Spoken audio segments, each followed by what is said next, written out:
Kembali lagi di Gulat News.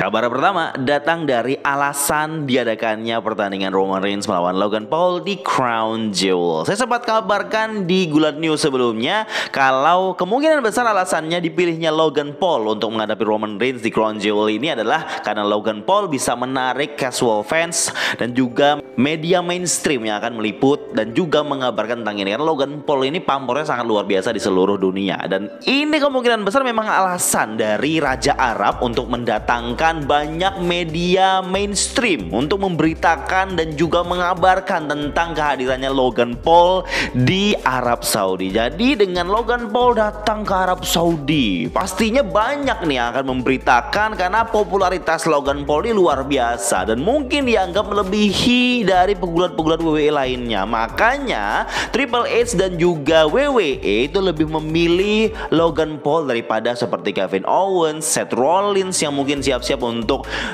mungkin bisa diceritakan untuk menghadapi Roman Reigns di Crown Jewel. Sekali lagi yang jelas, Raja Arab inginnya sesuatu yang besar terjadi dan inginnya orang yang populer karena misinya untuk membuat Arab Saudi menjadi tempat ataupun pusat baru entertainment di dunia. Yang seperti kita tahu ya, belakangan ini sering banget dilakukan event-event besar dan juga mendatangkan artis-artis besar, konser-konser besar di Arab Saudi, dan WWE, perhelatan WWE adalah salah satunya. Jadi memang sejak awal saya dan juga teman-teman mungkin gak heran kenapa seorang selebritis yang dipilih untuk melawan seorang pegulat Roman Reigns di Crown Jewel tahun 2022.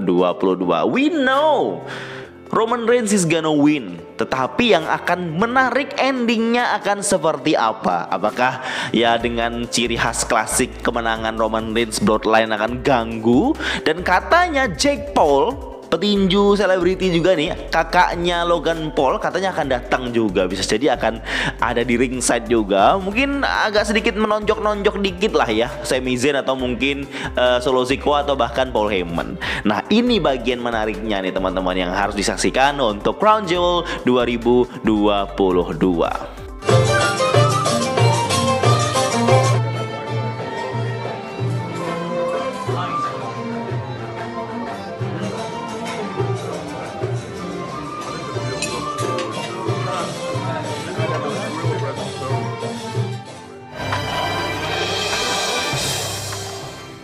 Kabar selanjutnya, kembali kita update tentang ceritanya Malakai Black ya. Kemarin saya sempat kabarkan Malakai Black itu memang meminta untuk keluar, tetapi bukan karena dia ingin ke WWE, tetapi karena dia punya masalah dalam personal kehidupannya.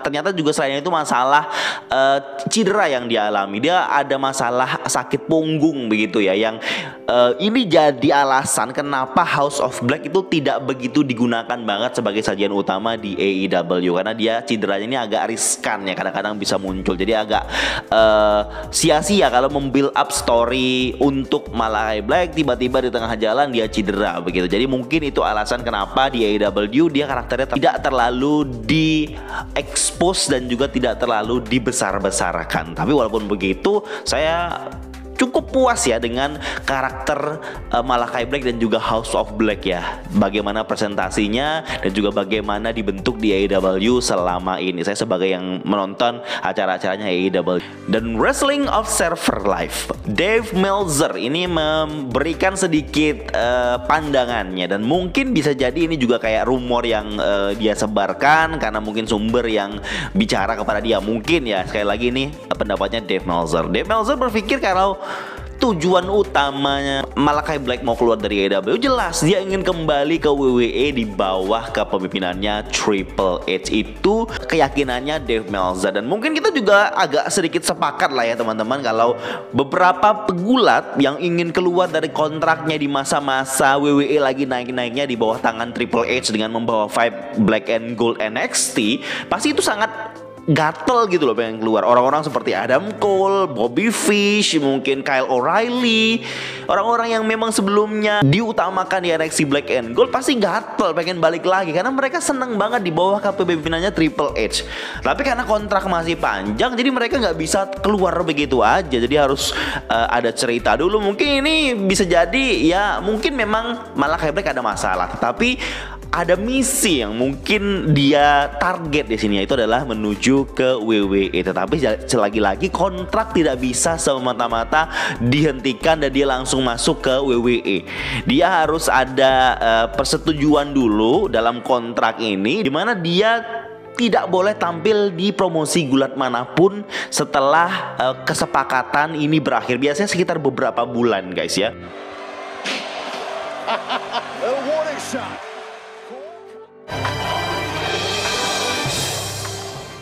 Berita selanjutnya adalah bagaimana kabar dari Randy Orton. Jadi beberapa hari yang lalu dikabarkan kalau Randy Orton itu masih dalam masa cedera. Kembalinya Randy Orton memang ditunggui oleh banyak fans ya, yang memang ingin segera dia kembali untuk melanjutkan cerita bersama Matt Riddle dan mungkin langsung menantang The Tribal Chief Roman Reigns. Dan PW Insider mengabarkan kalau WWE memberi saran kepada The Viper atau Randy Orton untuk menambah waktu pemulihannya. Tadinya mungkin Randy Orton sudah bisa ya cukup pulih lah untuk mungkin kembali dan persiapan dalam beberapa minggu ini. Tetapi WWE memberikan saran dia untuk pemulihan lebih lama lagi. Itu berarti returnnya Randy Orton tidak akan terjadi dalam waktu dekat. Nggak di Survivor Series, nggak di TLC, bisa jadi di Royal Rumble, tapi tidak dipastikan dia di Royal Rumble ya. Memang untuk fansnya Randy Orton harus menunggu lebih lama lagi untuk menanti kehadirannya The Viper Randy Orton.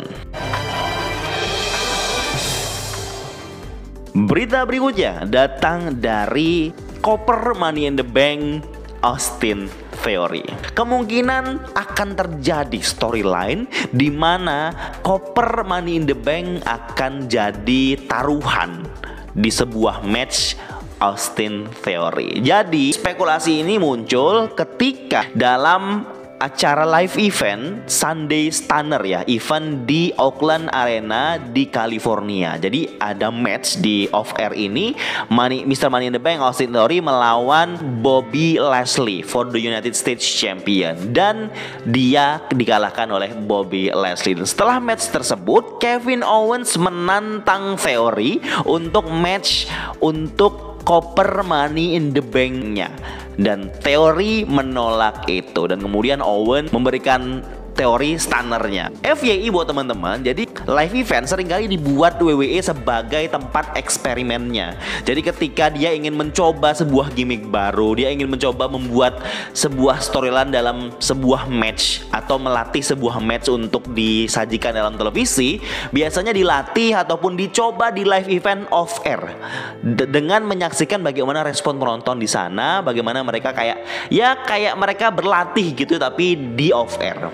Nah dengan segmen ini diketahui di live event tersebut, di mana Kevin Owens menantang untuk kopernya si Austin Theory ini untuk dijadikan taruhan dalam sebuah match. Ini bisa jadi memang idenya WWE, idenya orang-orang kreatif WWE untuk merencanakan ini dalam acara televisi, dalam acara Monday Night Raw. Dan sekali lagi ini hanya spekulasi dan kemungkinan bisa terjadi di Monday Night Raw, di mana dalam suatu masa entah itu Kevin Owens atau Johnny Gargano akan menantang koper Money in the Bank milik Austin Theory. Ini justru bad news untuk Austin Theory yang digadang-gadang akan menjadi WWE Champion, minimal Universal Champion lah untuk bisa cash in.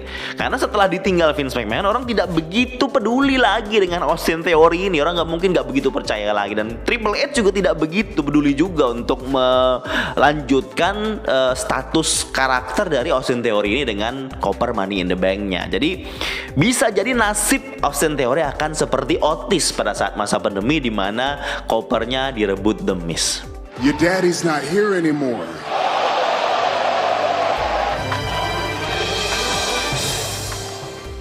Demikian informasi yang bisa saya sampaikan dari Gulat News episode hari ini. Terus tonton episode Gulat News berikutnya besok hari di channel Gilang Gulat. Thank you.